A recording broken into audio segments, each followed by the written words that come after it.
Olá para você que nos ouve pela Rádio Defensoria, eu sou Adriana Paulino, nós estamos aqui para mais uma edição do Entrevistas DPE. Hoje nós vamos falar da Mulher Advogada, conferência que aborda aí os avanços e desafios da profissão.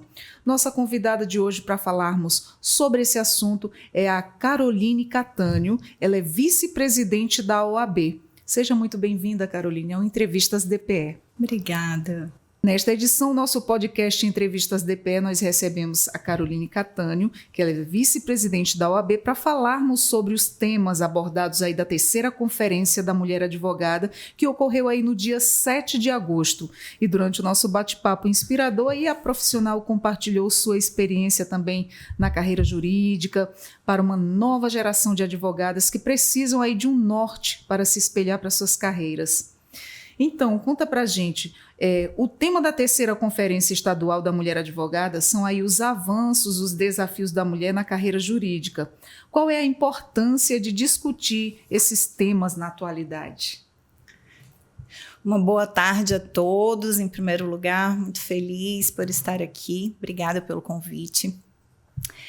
A temática abordada na nossa conferência, na conferência estadual, ela é sempre uma temática que vem da Conferência Nacional da Mulher Advogada que nós tivemos este ano em fevereiro.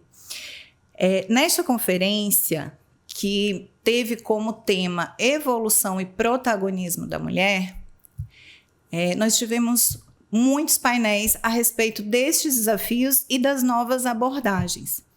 Que, para contextualizar a luta feminina dentro da advocacia, dentro da Ordem dos Advogados, nós devemos lembrar que esta é a nossa quarta conferência da Mulher Advogada. A primeira, que surgiu em 2013, ela falou sobre as nossas cotas.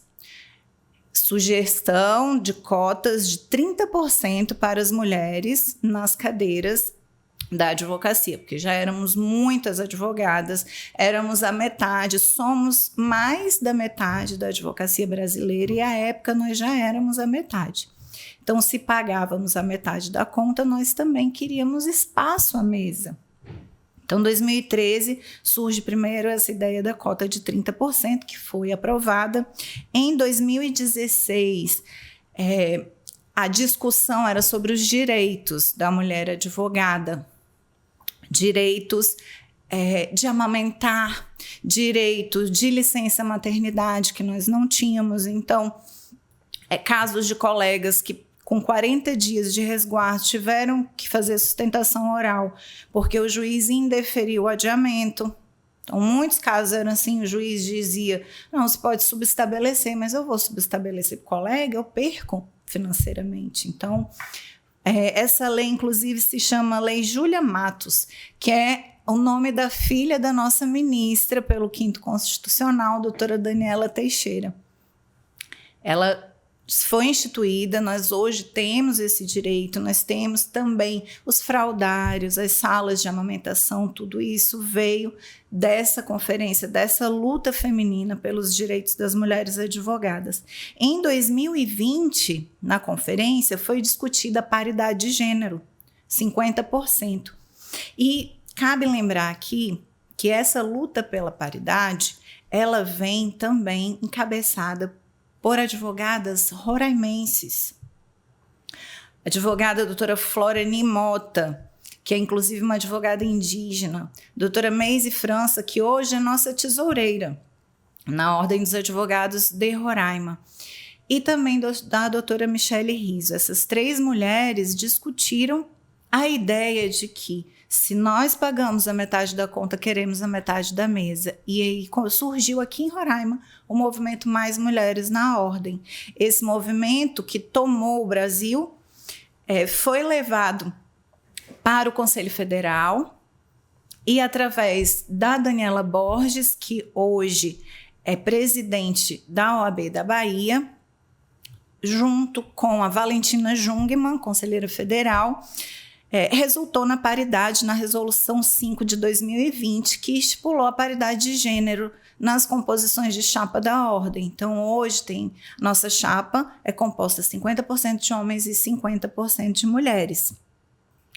Esse sonho que hoje nós vivemos, que já aconteceu a paridade nessas últimas eleições de 2021, para esse triênio, né? Ela foi o sonho de muitas, mas a luta foi de poucas. Para você ter uma ideia, a representatividade que nós tínhamos à época eram 19 conselheiras num universo de 81 titulares e 81 suplentes. Nossa. Foram essas guerreiras da paridade que trouxeram essa possibilidade e, é claro, ladeada pelos homens que nos apoiaram, que seguiram juntos, que nos deram as mãos, porque os homens também apoiam as mulheres e os que não apoiam ficaram no passado. Os que não apoiam hoje não estão conosco e acabam ficando obsoletos, como tudo o que fica ultrapassado. Nós estamos evoluindo, a evolução é rápida. Eu quis mostrar como nós evoluímos de 2013 para cá em relação aos nossos direitos da advocacia.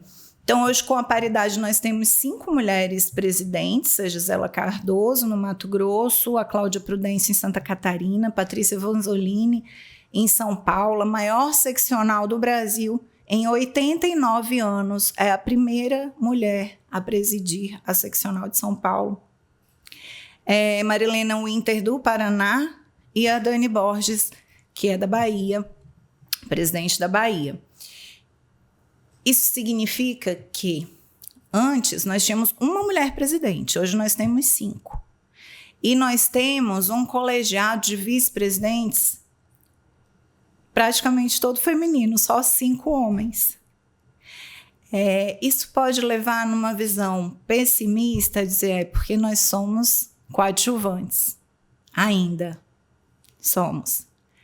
Mas antes, nem vices eram mulheres. Eu fui diretora de escola há 4 anos e nós éramos apenas 4 mulheres em 27 estados. Então, os cargos das seccionais, a nossa seccional não sofria muito essa separação, porque já existia uma paridade aqui, a força de trabalho feminina já era reconhecida. Mas nós ainda queremos hoje um pouco mais. E o que nós queremos hoje estava na temática desta Conferência da Mulher Advogada: evolução e protagonismo.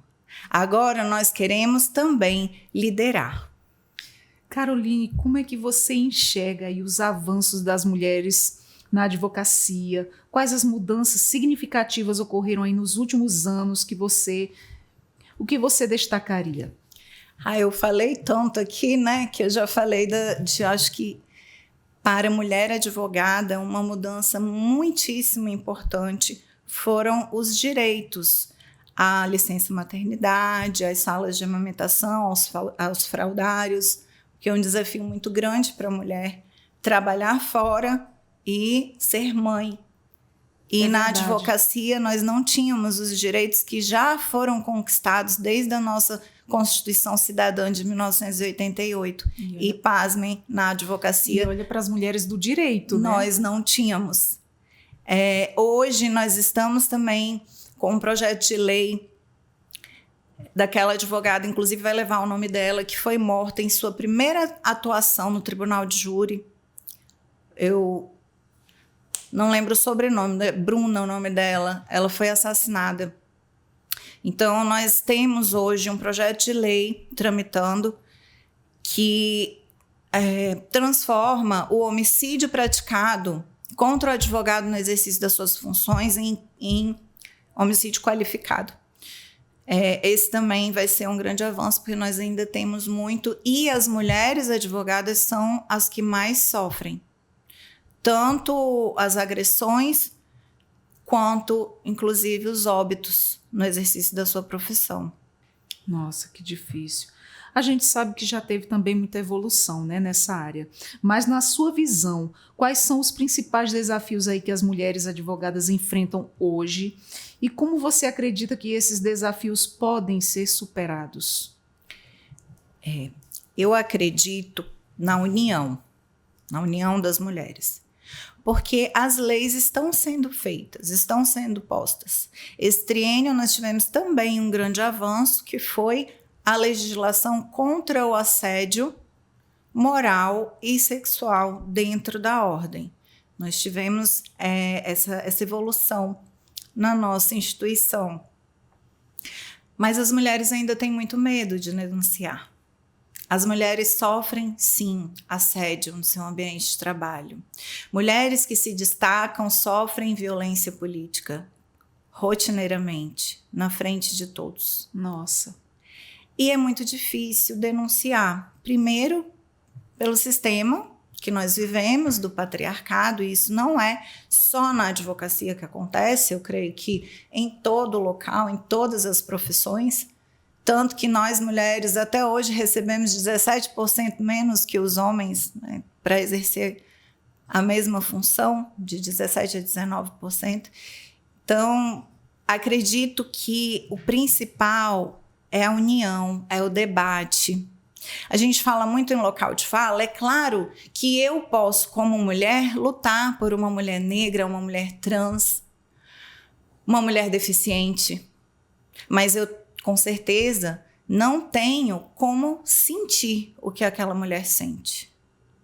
Dessa forma, os homens que nos deram as mãos e lutaram pelos nossos direitos, eles lutam por nós, eles nos ajudam, mas eles não podem sentir a necessidade de uma mulher. Por isso, é tão importante que as mulheres tomem à frente esses locais de decisão, esses locais de poder. Porque, por exemplo, nós temos aqui a paridade no nosso sistema OAB já implementada na composição de chapas. Porém, somente algumas seccionais executaram a paridade nas listas do TRE, por exemplo, na lista do 5º Constitucional, dos desembargadores. Então, nós temos ainda muito a avançar. E eu acredito que esse avanço vem com uma rede de sororidade, de apoio entre as mulheres. Os homens já fazem isso há muito tempo, com o futebol, com a cervejinha, né? Eles se encontram. Então, nós mulheres temos que marcar mais encontros, nos unir mais, celebrar mais as nossas conquistas e acreditar que nós podemos, sim, ocupar o primeiro lugar, ocupar a liderança. Exatamente. E fala pra gente o que foi discutido durante as palestras e mesas redondas no evento e qual o impacto aí esperado dessas discussões para uma nova geração de advogadas. O que nós discutimos foi justamente essa questão dos desafios da mulher advogada. A nossa palestrante, Florence Rosa, que é criminalista, ela falou desses desafios dentro da perspectiva do Tribunal de Júri, da perspectiva criminalista. Doutora Kiara Ramos, que é procuradora federal e cofundadora do Selo de Juristas Negras, ela trouxe para a gente o tema do racismo estrutural, os desafios e as vitórias das mulheres negras no sistema de justiça. Nós, inclusive, na paridade, também aprovamos a cota de 30% em 2020 para negros dentro do sistema OAB. E nós tivemos também a felicidade de receber a doutora Zelite Andrade, que é desembargadora no Tocantins, aliás, em Rondônia, né, aposentada, e ela é roraimense, foi presidente da Ordem dos Advogados Seccional Roraima, que por 6 meses, em substituição ao presidente à época, e foi a primeira mulher a ocupar essa cadeira. Ela veio aqui, nos contou a história dela, história de sucesso, uma história de uma mulher muito aguerrida. Nós tivemos também a delegada Cândida Alzira Bentes, que é muito querida, doutora, mestre, escritora, trabalhou muito tempo na Sejuc também, trabalha com essa área da violência contra a mulher, trouxe para nós os dados sempre alarmantes, que o Brasil ocupando sempre os primeiros lugares no ranking do feminicídio no mundo, Isso é muito triste. Infelizmente, né? O norte também sempre está oscilando, o nosso estado também está ali apanhando, né? As mulheres apanhando, as mulheres sofrendo, e não só a violência física, a violência patrimonial, a violência psicológica, a violência intelectual, que muitas mulheres, inclusive de classes sociais altas, mulheres letradas, mulheres formadas, mulheres trabalhadoras, elas sofrem esse tipo de violência e muitas vezes elas não percebem, que é quando o homem se incomoda com a evolução da mulher profissionalmente. Então começa a implicar com uma viagem, começa a implicar com um doutorado, com um curso, com palestras. Então tudo isso também são formas de violência que nós sofremos e muitas vezes nós nem percebemos. Também tivemos as defensoras, as queridas, doutora Giane Chaldi, doutora Giana Oliveira, que estiveram abrilhantando a nossa conferência, e vários nomes. Nós recebemos aqui também alguns coletivos de mulheres, brasileiras, e também recebemos aqui a presidente da Comissão da Mulher Advogada de Manaus, do Amazonas, recebemos a presidente da Comissão da Mulher Advogada, encaminhou para a gente também. Hoje, outra coisa que eu esqueci de falar para vocês, olha que interessante, nós temos dentro da ordem a Comissão da Mulher Advogada e nós temos a Comissão Nacional da Mulher Advogada, certo? Olha que maravilha. Explica para a gente como é que é, mais ou menos. Essa Comissão Nacional da Mulher Advogada, nós só tivemos 4 mulheres presidindo a Comissão Nacional da Mulher Advogada. É exatamente o que eu falava para você a respeito do local de fala. E a partir desse momento é que nós tivemos a grande evolução, esse grande salto nos direitos da mulher advogada. A primeira foi Fernanda Marinella, de Alagoas. Ela abraçou o movimento Mais Mulheres na Ordem. À época, eu estava na diretoria da escola e ela esteve em Roraima aqui conosco, conversou conosco, levou toda a nossa pauta para a Conferência da Mulher. Ela era a presidente da primeira conferência há 10 anos. Depois nós tivemos Eduarda Mourão, do Piauí, Daniela Borges, que hoje é presidente da Bahia, e temos hoje a Cris Damasceno, que é do Distrito Federal, fazendo um excelente trabalho à frente da Comissão Nacional. Que nós levamos da seccional para a nacional, e da nacional é levado para o Conselho Federal. Então, as nossas pautas, elas acabam chegando de todos os estados, pauta feminina para a presidente da Comissão Nacional, e ela leva ao Conselho Federal. Nós lá também temos as conselheiras federais, que transformam em resoluções a serem aprovadas, em provimentos, e que nos trazem esses avanços e essas conquistas. Nossa, é uma luta constante, né? E essa soma é como você bem diz, as mulheres elas têm que estar unidas para alcançar cada vez mais o seu lugar, que é de direito. Muito bonito. É uma corrente. É uma corrente. Né? Nós somos elos. Para ter força, precisamos estar juntas, unidas. E hoje, assim, é muito significativo, muito importante a gente ver essa evolução também, como você acabou de falar agora há pouco, sobre aí a segurança da mulher. A mulher que sofre violência em todos os âmbitos, e de todas as formas, né? Hoje, inclusive, a gente tem muitos órgãos se mobilizando e se unindo aí para ajudar as mulheres. Agora há pouco tive uma entrevista sobre o assunto, né? Uhum. E fala para a gente aí, você poderia compartilhar um pouco sobre a sua trajetória na advocacia e como chegou à posição de vice-presidente da OAB? Posso. Eu entrei na faculdade de Direito aos 16, formei muito jovem, e eu fiz o concurso da Polícia Civil, à época, aquele primeiro concurso de Roraima há 20 anos, e fui escrivã de Polícia Civil. Terminei minha faculdade, fiquei como policial, porque tive bebê bem cedo, e fiquei com o meu certificado de exame de ordem guardado. Depois eu passei num concurso para professora da Universidade Estadual de Roraima. E, à época, eu fui chamada para assumir a procuradoria da universidade. E faltavam 3 meses para acabar meu estágio probatório na polícia. Sempre se superando, né? E aí eu pensei, eu ainda conversei com o reitor, falei, olha, tá faltando só 3 meses para acabar o meu probatório, eu posso pedir um afastamento? Ele, olha, eu preciso, Carol, agora. E aí eu tomei uma decisão que as pessoas costumam dizer que eu fui louca de largar um concurso tão bom quanto da polícia para advogar. E aí larguei o concurso com 3 meses próximo ao estágio probatório, tirei minha OAB, fui para a procuradoria, abri meu primeiro escritório de advocacia com uma colega.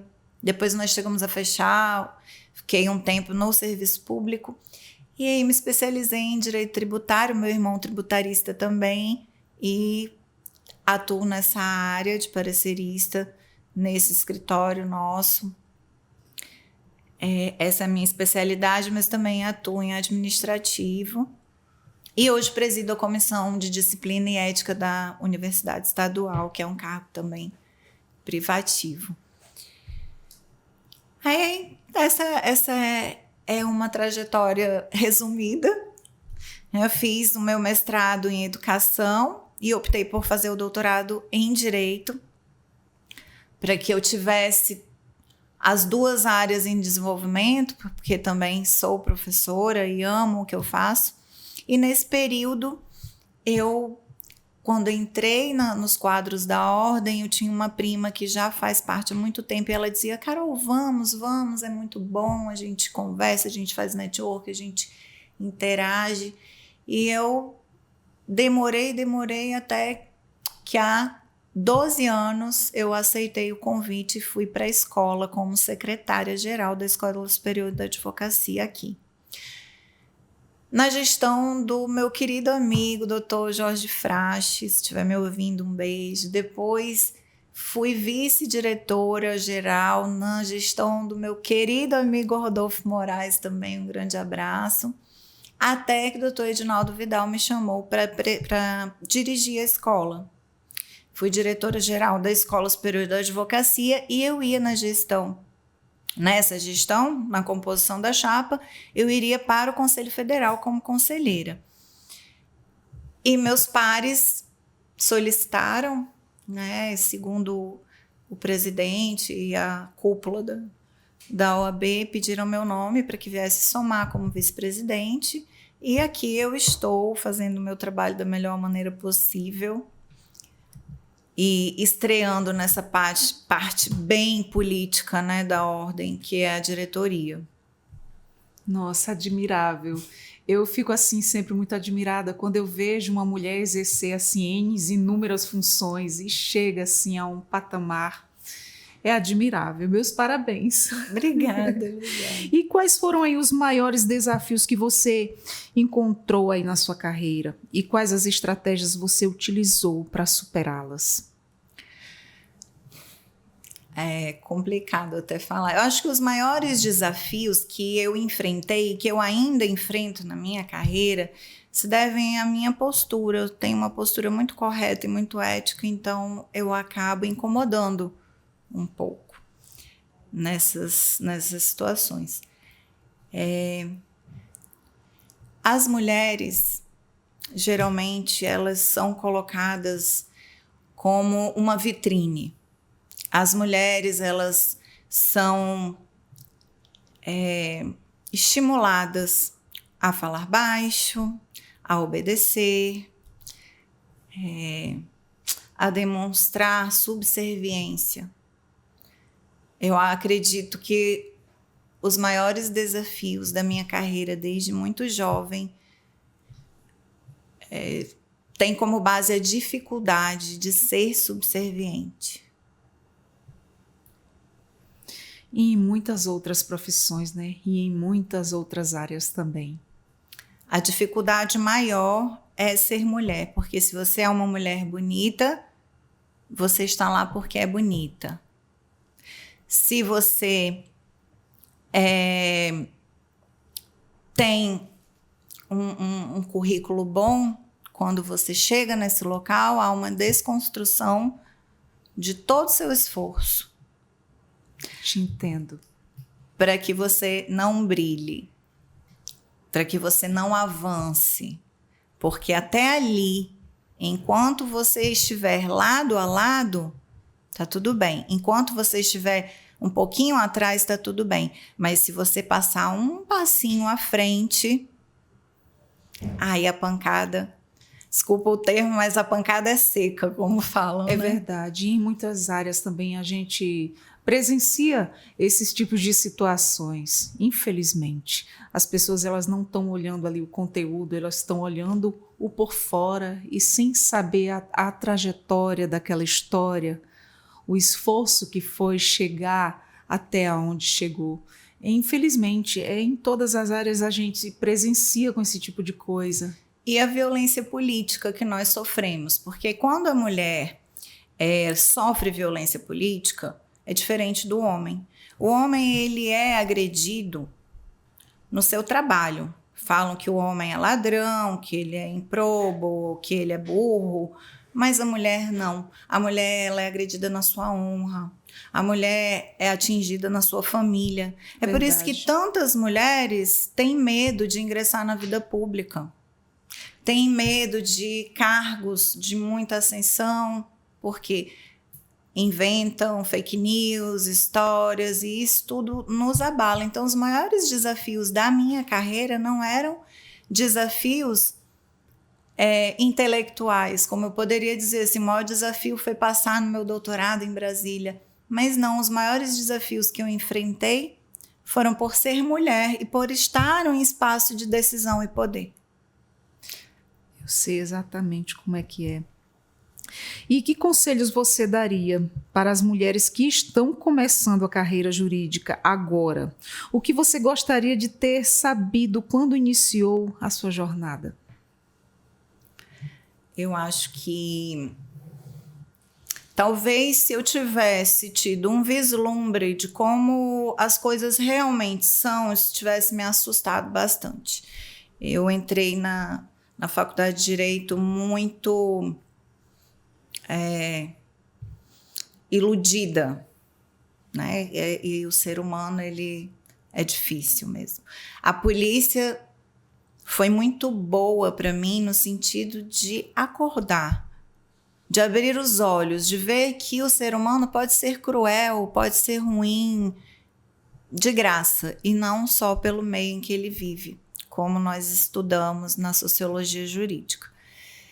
Então, o que eu gostaria de falar para quem está iniciando, principalmente para as mulheres que estão iniciando, não é algo que eu gostaria de saber, porque eu acho que eu nem queria saber mesmo. É algo para que elas possam se inspirar. É nunca ter medo de ser a número 1. É não ter vergonha de ocupar o seu lugar. É não ser subserviente só porque o colega é homem. Porque nós fomos criadas assim. Nós brincamos de boneca, nós brincamos de casinha, vassourinha e panelinha. O nosso maior sonho, brincar é sonhar. A criança que brinca, ela está imaginando o futuro dela. E os homens brincam de tudo. Eles brincam de carrinho, eles brincam de astronauta, de soldado, de guerra, de luta. Eles brincam de presidente, eles brincam de tudo. Aí até a Jeane, eu converso com ela, a Jeane disse, eu brincava também, a minha filha também. Talvez por isso nós estejamos aqui hoje. Porque nós sonhamos com coisas além. Então, o que eu gostaria de falar para essas mulheres que estão começando a carreira é que elas não desistam. é que elas não sintam culpa. A nossa sociedade gosta de imputar culpa nas mulheres. Quando uma mulher tem um filho pequeno e deixa ele com a babá para ir trabalhar, ela recebe críticas. Quando um homem fica com seu filho pequeno em casa, o que é o normal, ele recebe elogios. Nós não, é a nossa obrigação. Não é mesmo? Exatamente, exatamente é o que ocorre nos dias atuais de hoje, não é muito diferente. Tem muito, essa sociedade que eu digo machista, tem muito a mudar, tem muito a evoluir em relação a isso, principalmente quando se trata de nós mulheres, porque nós também queremos o nosso espaço, nós também... A gente não nasceu, eu costumo falar como mulher, a gente não nasceu só para estar limpando casa, cuidando de menino, fazendo comida. A gente faz, porque nós nascemos, nos criamos tendo essa educação, mas que nós também desejamos evoluir profissionalmente, né? E é como você fala, a gente é muito taxada. Para a gente, quando um homem faz ajuda em casa, cuida de um filho, nossa, é lindo. E se a gente deixou por algum momento para que a gente possa ingressar na vida profissional ou nos estudos, ai, tu tá deixando tua família de lado, tá deixando a tua casa abandonada. A gente é julgada por N situações, enfim. Então, para as meninas que estão iniciando na advocacia, dê a mão uma para outra, façam acontecer, façam com que essa é a geração que vai ocupar esses cargos de liderança, porque a nossa geração lutou por uma paridade, lutou pela igualdade. E nós ainda estamos lutando para alcançar esse lugar, no primeiro lugar. Nós teremos uma mulher presidente da OAB Roraima e eu espero que ainda o ano que vem nós tenhamos essa mulher presidente da ordem aqui. Se Deus quiser. E por essa luta cotidiana, chegar futuramente as futuras advogadas aí a terem mais levezas, né? Não sofrerem tanto com essas indiferenças. Buscar reconhecer as mulheres do passado que lutaram por nós. Né? Doutora Cléia Carpe está quase 90 anos e ainda é ativa, ainda é conselheira federal. A primeira medalha Rui Barbosa, a maior honraria que um advogado pode receber, foi a primeira mulher a recebê-la. Nossa, que legal. Esperança Garcia, que foi uma escrava e foi reconhecida em 2022 como a primeira mulher advogada, porque era uma escrava que escreveu uma carta com um teor de habeas corpus denunciando ao governador, era no Piauí, os malfeitos, as torturas que ela sofria e o filho também. Então, em 2022, ela foi reconhecida como primeira advogada. A primeira advogada que nós temos é diplomada Mirtes de Campos, mas Esperança Garcia foi reconhecida. Então, toda essa história, que as mulheres não esqueçam as que nos antecederam.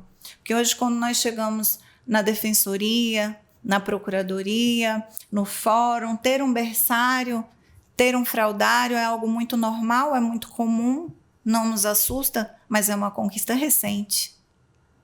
Então, sempre nós mulheres temos que render homenagens às que nos antecederam. Conhecer a nossa história é importantíssimo para que nós possamos avançar, para que nós possamos construir um futuro melhor. Com certeza. Caroline, você tem aí algum exemplo inspirador de outras mulheres na advocacia que tenham sido importantes na sua formação ou que você acredita que mereçam destaque? Eu tenho. Eu acredito que, assim, eu tenho muitas a destacar. Como mestres, não. Eu sou formada na Universidade Federal de Roraima, nós tivemos poucas professoras mulheres na época, né? Eu tinha mais professores que foram muito marcantes também. Um deles muito feminista, meu professor Mauro Campelo, um abraço se estiver ouvindo também, que já trazia essa ideia de igualdade e de respeito com a mulher. Mas eu queria citar uma pessoa, sim, uma pessoa que me inspira pela luta dela. Eu não a conhecia antes, conheci nessa gestão, que é a nossa tesoureira, a doutora Meise França. Ela que só conhecia de vista dos movimentos Mais Mulheres na Ordem. Nós íamos almoçar juntas, porque é assim que os homens faziam, né, no bar. Então, nós marcávamos almoço e de 3 mulheres que ela começou esse movimento, de 3 mulheres nós passamos a 300, nós chegamos aos outros estados, nós chegamos ao Conselho Federal, e ela foi uma das pessoas, uma das mulheres citadas, que com 40 dias de resguardo, se não me engano, teve que fazer uma sustentação oral, porque o pedido dela de adiamento foi negado, porque o juiz disse que ela poderia subestabelecer. Então, uma mulher muito aguerrida, que é pré-candidata, inclusive, à presidência, e nós nos comprometemos, a nossa chapa se comprometeu a lançar uma mulher como candidata, a fortalecer a mulher. O meu discurso era exatamente esse, né? O presidente que estava pavimentando o caminho da mulher no espaço de decisão, no espaço de poder, e aqui eu mantenho a minha palavra de apoiar uma mulher, e gosto muito dela, acredito no trabalho dela e acredito que vai ser uma grande presidente para nós. Olha que legal, que maravilha. Espero que dê tudo certo. E como você vê o papel aí da diversidade na advocacia? De que forma a presença de mais mulheres e minorias pode impactar aí o sistema da justiça? Representatividade. É como eu estava conversando com você antes. Nós até imaginamos o que o outro precisa, mas só sabe quem precisa. É verdade. Então, acredito que a pauta de gênero deve ser tratada com muita diversidade, ter representatividade de mulheres negras, mulheres deficientes, mulheres trans, mulheres cis. Nós temos que ter diversidade, respeito, e isso nos traz representatividade, a representatividade nos traz evolução. Exatamente. E o que a OAB Roraima tem feito para promover a inclusão e a diversidade dentro da advocacia em Roraima? Nós temos as comissões. Nós temos a comissão da mulher advogada, temos a comissão da pessoa com deficiência, que a doutora Fátima também, super querida, se estiver me ouvindo, um beijo, Fátima. Nós temos também a comissão LGBTQIA+, nós temos comissão de defesa do direito dos povos indígenas, comissão da diversidade racial. Então, essas comissões é onde nós temos os locais de debate sobre o que está acontecendo no Estado e qual o posicionamento da ordem em relação àquilo, se existe a necessidade de intervir, qual é a necessidade. Isso tudo é levado pelas comissões, é discutido nas comissões e levado ao presidente para que ele possa atuar junto aos demais órgãos, garantindo esses espaços e garantindo o cumprimento das leis. Muito bem. E na sua opinião, quais são aí os próximos passos para garantir que as conquistas das mulheres advogadas sejam mantidas em ampliação no futuro? Eu acredito que mais mulheres presidindo seccionais. Talvez, no futuro, uma mulher também no Conselho Federal, por que não? Eu acredito que essa representatividade é o que vai nos trazer não só a evolução, mas a consagração dos nossos direitos já adquiridos, a efetivação desses direitos, porque alguns estão no papel, mas acabam não sendo efetivados por questões estruturais e sociais. Então, se nós temos 27 seccionais, hoje nós temos 5 mulheres presidentes, nesse universo eu acho muito pouco ainda. A representatividade, a paridade, ela não está plenamente exercida. Nós estamos ainda coadjuvantes. Tomar o protagonismo é muito importante. Aqui não significa tirar os homens, significa ladeá-los, estar em igualdade, estar em paridade de armas. Se somos 27 estados, poxa, Por que só 5 mulheres? É pouco ainda. Vamos avançar. Com certeza. E por fim, você considera aí que os objetivos da terceira Conferência Estadual da Mulher Advogada foram alcançados? Acredito que sim, é sempre importante o debate, a discussão. Foi um evento lindo, uma grande festa da advocacia, da sociedade. Como o presidente costuma dizer, é a casa da cidadania. Então, é um local muito afeito a esse tipo de debate. É muito gratificante quando acaba a gente poder conversar, trocar essas ideias, discutir os avanços, ter novas ideias. Eu acredito que sim, que foi muito bonito, foi uma grande festa. Como diz a doutora Jeane Chaldi, diz que foi um evento, foi muito rico, contribuiu muito.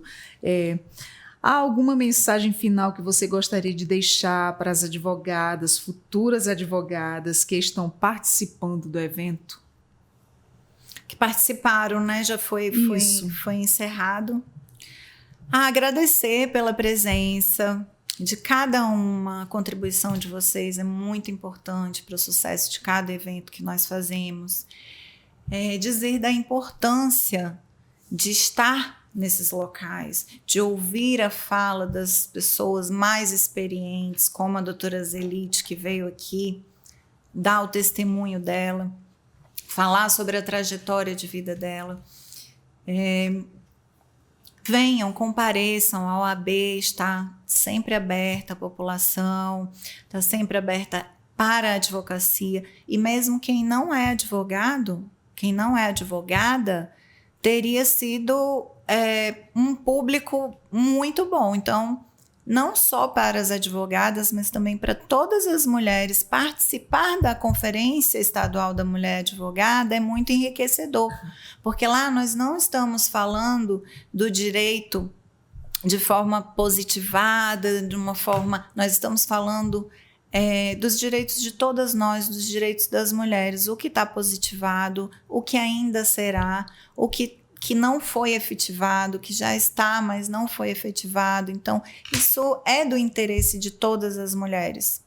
Eu sou uma entusiasta da Conferência da Mulher Advogada, porque traz a pauta feminina, a pauta racial, a pauta LGBT, traz também a pauta das mulheres com deficiência, que são 80% das mulheres vítimas de violência que possuem deficiência, elas são revitimizadas, porque é difícil provar, já que ela tem um tipo de deficiência, eu digo deficiência cognitiva, né? As mulheres sofrem duplamente a violência quando são pessoas portadoras de deficiência. Então, nós precisamos trazer isso para a sociedade, nós precisamos trazer para a discussão para que haja essa mudança. Doutora, algo mais a nos acrescentar para a gente estar finalizando aqui o nosso bate-papo? Eu só queria agradecer por estar aqui, né? Agradecer e lembrar aos nossos ouvintes que nós estamos em constante mudança, em constante evolução. Basta dizer que a minha mãe, ela tinha que ter autorização para abrir conta em banco. Hoje a gente fica pensando, nem acredita, né? Qualquer pessoa abre, mas a época da minha mãe, ela não teve a liberdade de se divorciar. Ela chegou a usufruir da lei do desquite. Então, todos esses avanços que nós alcançamos, que hoje estão consolidados e que hoje são prática do dia a dia, à época, há pouco tempo, há uma geração, há 2 gerações, isso era absurdo. Basta lembrar que em 1824, a nossa primeira Constituição do Império, que é a nossa Carta Cidadã, só tratava da mulher de 2 maneiras. Uma em relação ao dote, ou seja, você é mercadoria, amor, nem pensar, e a outra para retirar o direito da mulher da linha de sucessão ao trono, e só tratava das mulheres do Império. Nosso Brasil só tem 500 anos aí de história. Nós temos ainda muito a crescer, muito a avançar, e não podemos esquecer que essa evolução está sendo rápida, que está sendo massiva. E aí eu vou parafrasear aqui a nossa querida Fernanda Marinella. Na primeira conferência da mulher advogada, Fernanda Marinella, que era a presidente da Comissão da Mulher Advogada, ela citou Hernán Cortés, que quando descobriu o México, depois de todos assentados, ele mandou que queimassem as caravelas. O que ele quis dizer com aquele ato? Que não tinha mais volta, que não há como retroceder. E é isso que eu falo hoje do avanço da mulher nesses espaços, do avanço dentro da nossa instituição, da Ordem dos Advogados do Brasil. Queimem as caravelas, porque não tem mais como retroceder. É daqui para frente e é cada vez mais. É só evoluindo. Só evoluindo. Então, muito obrigada por aceitar o nosso convite e dizer para você que o Entrevistas DPE está sempre de portas abertas. Obrigada. E nós conversamos aqui com Caroline Catânio, ela que é vice-presidente da OAB. Nós tivemos aqui esse bate-papo super interessante e enriquecedor da mulher advogada, da conferência abordada aí os avanços e desafios da profissão. Muito obrigada.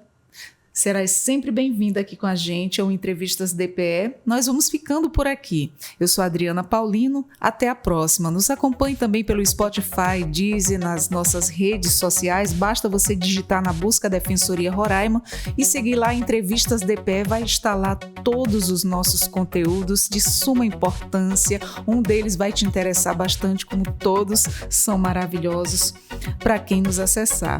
Eu vou ficando por aqui. Tchau, tchau. Até a próxima.